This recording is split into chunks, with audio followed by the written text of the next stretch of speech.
हमारी वर्तमान का एकमात्र लक्ष्य यही होना चाहिए कि मैं अपने जीवन में जो अधिकतम करना है वो मैं कैसे करूं, और नंबर 2, प्रतिपल हर पल मैं समता और आनंद में कैसे जीऊं। समता में रहना ही आनंद में रहना है और आनंद में रहना ही समता में रहना है। कभी अपने आप से सवाल करें कि क्या मैं अपने जीवन से और अपने वर्तमान से संतुष्टि का अनुभव करता हूं। मुझे ऐसा अनुभव होता है कि मैं आज जो कुछ हूं, मुझे जो कुछ मिला है, जो कुछ मैंने पाया है, जो कुछ मैं कर रहा हूं, जो कुछ मेरे पास है, उससे मैं अपने जीवन को सार्थक मानता हूं। ऐसा अनुभव कभी हमारे अंतर में पैदा होता है? क्या मैं अपने जीवन को सार्थक मानता हूं? क्या मैं अपनी प्राप्ति को सार्थक मानता हूं कि जो अभी तक मैंने पाया है उससे मैं संपूर्ण रूप से संतुष्ट हूं? ऐसा अनुभव हमारे हृदय में होता है? संतुष्टि का अनुभव हो सकता है? क्या कारण है कि मैं संतुष्टि में नहीं हूं? क्या कारण है कि मैं आनंद में नहीं हूं? और क्या मैं आनंदित होना चाहता हूं?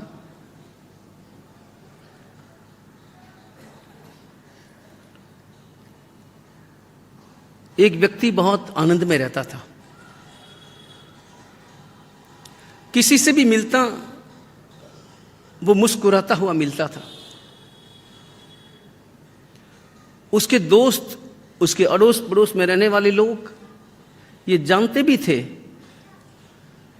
कि ये व्यक्ति है तो दुखी, मगर फिर भी आनंद में कैसे रहता है और कैसे हर समय खिलखिलाता रहता है, मुस्कुराता रहता है। और हमें लगता है कि ये दुखी है या नहीं पता। हमें ऐसा लगता है कि दुखी है, क्योंकि हमने देखा है कि इसके मकान में पंखा तो है, वो भी खड़खड़ आवाज करने वाला, लेकिन इसके घर में एसी नहीं है, इसके घर में कूलर नहीं है। और हमने देखा है कि इसके घर में रेडियो बजता है, मगर इसके घर में टेलीविजन भी नहीं है।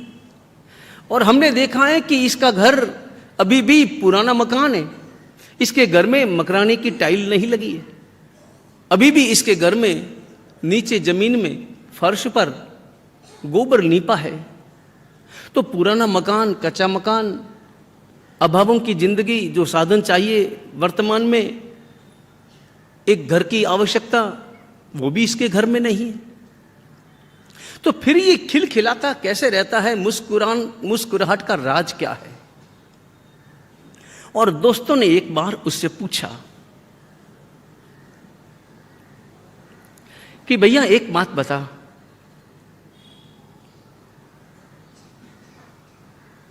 तू इतनी प्रसन्नता में जीता है, खिलखिलाता हर समय रहता है, कभी तेरे चेहरे पर कभी उदासी नहीं देखी, आंखों में कभी आंसू नहीं देखे, निराशा हताशा कभी झलकी नहीं। कारण क्या है? वो कारण हम जानना चाहते हैं। और उस व्यक्ति ने बड़ा अजीबोगरीब जवाब दिया। उसने कहा, मेरे आनंद का कारण, मेरी मुस्कुराहट का कारण अखबार है। ये तो कुछ समझ में आया नहीं। अखबार तो हर व्यक्ति पढ़ता है, लेकिन हर व्यक्ति तो नहीं मुस्कुराता। और पल भर के लिए कोई एकाध चुटकुला पढ़ करके मुस्कुरा भी दे, उस मुस्कुराहट का अर्थ क्या है? वो मुस्कुराहट तो अधूरी है। अखबार तेरी मुस्कुराहट का राज है, ये बात समझ में नहीं आई। उसने कहा कि मैं सुबह सुबह अखबार पढ़ता हूं, और अखबार पढ़ने के साथ मैं अपने दिन की शुरुआत करता हूं। और अखबार में मैं सबसे पहले 2 प्रकार की न्यूज अखबार में होती है, एक नेगेटिव और एक पॉजिटिव। दोनों प्रकार की न्यूज़ें आपको मिलेगी, नेगेटिव भी मिलेगी, पॉजिटिव भी मिलेगी। मगर मैं सबसे पहले कौन सी न्यूज़ पढ़ना पसंद करता हूं? नेगेटिव। मैं नेगेटिव न्यूज़ ही पढ़ता हूं और उसी के कारण मैं प्रसन्न हूं। लोग तो चकरा गए, पूछने वालों की आंखें चौड़ी हो गई कि पॉजिटिव न्यूज़ पढ़कर तुम मुस्कुराओ, ये बात समझ में आती है। और हमेशा हमने सुना है और जितने भी प्रवचन सुने हैं, किताबें पढ़ी है, सब के सब यही उपदेश देते हैं, पॉजिटिव पॉजिटिव पॉजिटिव पढ़ो, पॉजिटिव सोचो, पॉजिटिव करो। सब पॉजिटिव पर जोर देते हैं और तुम नेगेटिव की बात करते हो। ये तो बिल्कुल उल्टी बात हुई। उसने कहा कि बिल्कुल ठीक, नेगेटिव न्यूज़ पढ़कर ही मैं आनंद में रहता हूं।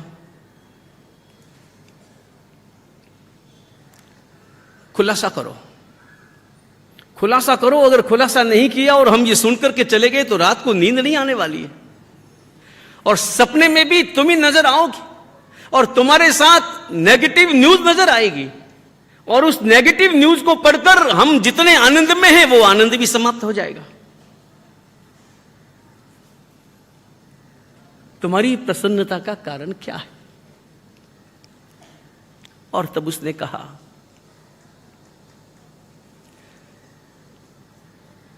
कि मैं सबसे पहले अखबार में खबर पढ़ता हूं, एक्सीडेंट की खबर मिलती है, कोई न कोई दुर्घटना, कोई न कोई एक्सीडेंट, किसी को चोट आई, किसी का हाथ टूटा, किसी का पांव टूटा।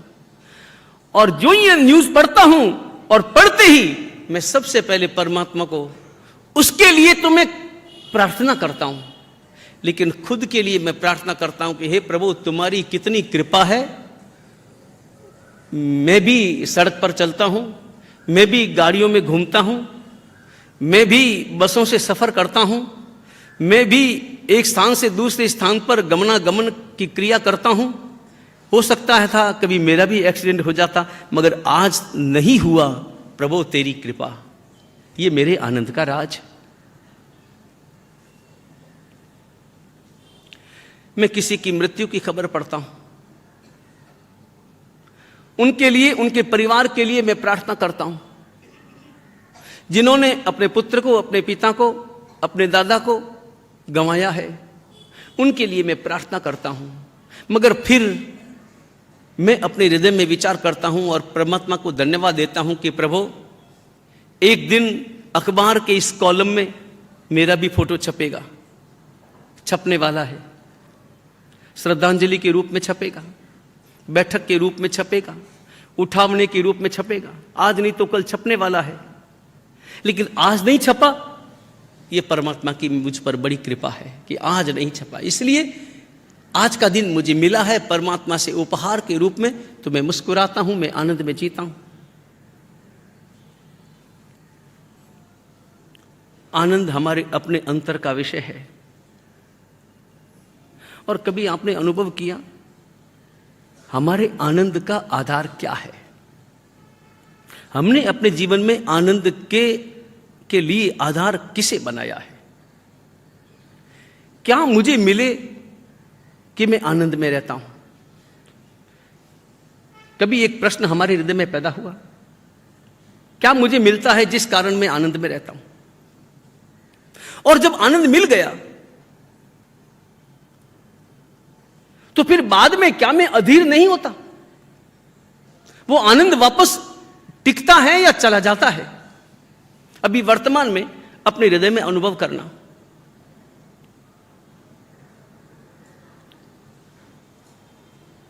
क्या कारण है कि हमारे जीवन में, हमारे हृदय में आनंद की कमी है?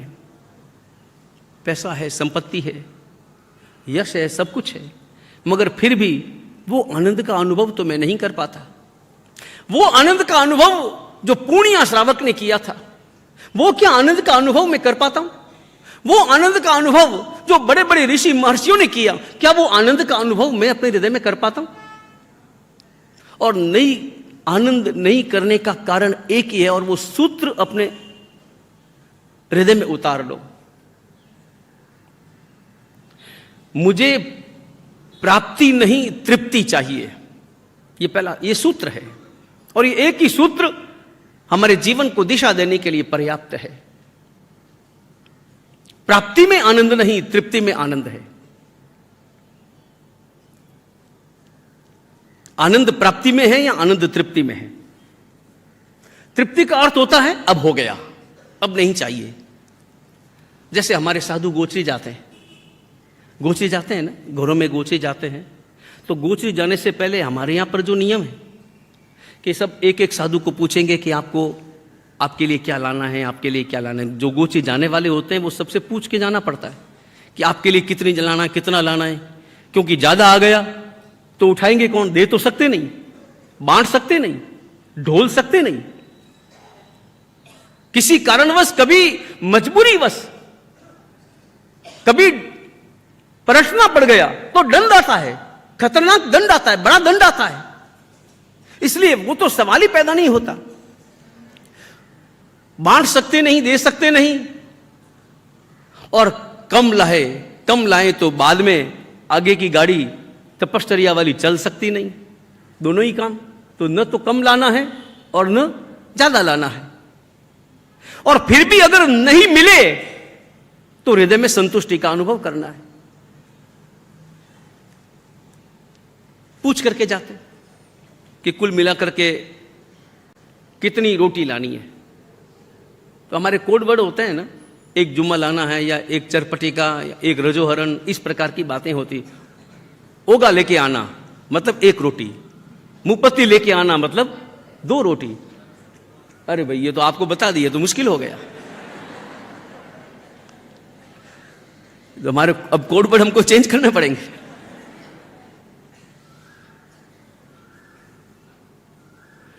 अलग अलग बना के रखते हैं। लोग बैठे हों और उनके सामने पूछो कि मेरे लिए 3 रोटी लाना हो, के कोई के, और किसी की खुराक ज्यादा हो, मेरे लिए 8 रोटी ले आना, तो लोगों के सामने शर्म आए कि ये क्या मामला है।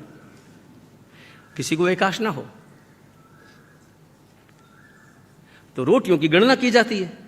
रोटी और सब्जी उसके माप के हिसाब से, रोटियों के हिसाब से सब्जी के लिए कोई कहा नहीं जाता। कोई ये नहीं कहता कि मेरे लिए 20 ग्राम लाना, मेरे लिए 30 ग्राम लाना, कि मेरे लिए 50 ग्राम लाना। और जाने वालों को वहां पर तराजू साथ में लेकर के नहीं जाता कि तोल करके लाओ। ये सब अनुमान होता है, और कम ज्यादा तो चलता है, साधु जीवन है।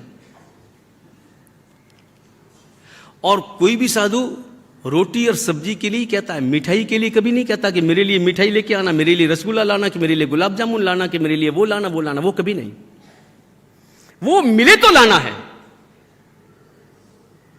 और वो भी सूझता मिले तो लाना है। वो जरूरी नहीं, जरूरी रोटी सब्जी है। और मान लो कुल मिलाकर के रोटियां हुई कि भाई कुल मिलाकर के 9 साधु हैं और कुल मिलाकर के 35 रोटियां लानी है। गिनती कर ली अपने मन में, 35 रोटियां लानी। और वो साधु जब घरों में घूमता है तो उस हिसाब से किसी के यहां से 1, किसी के यहां से आधी रोटी, किसी के यहां से 2 रोटी, जैसा घर, जैसी व्यवस्था, जैसी स्थिति, सब देख करके। ऐसा नहीं कि 2 ही रोटी बनी हो और 2 ही उठा के ले आवे। देख करके ले करके आता है। रोटियां 35 पूरी हो गई, 35 रोटियां पूरी हो गई, 36 हो गई। अब साधु वहरेगा। और उसके बाद में बाजू की बिल्डिंग वाले आ गए, बोले मार साहब मेरे घर पर गोचरी पधारो। साधु जाएगा? नहीं, पूरा हो गया। अब हरगिज नहीं, अब सवाल ही पैदा नहीं होता।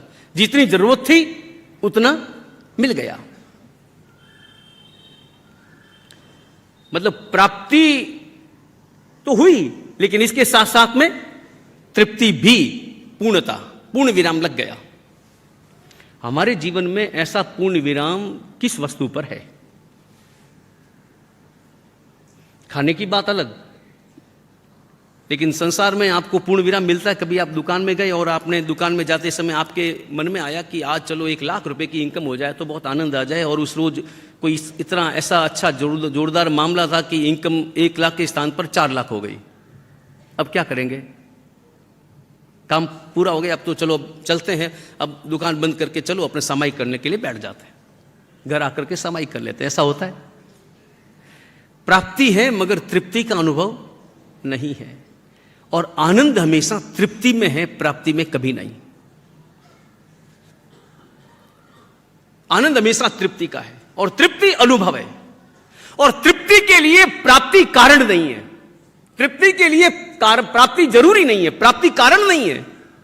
सदा सदा अपने हृदय में संतुष्टि का अनुभव करो तो हृदय में परम आनंद का अनुभव है।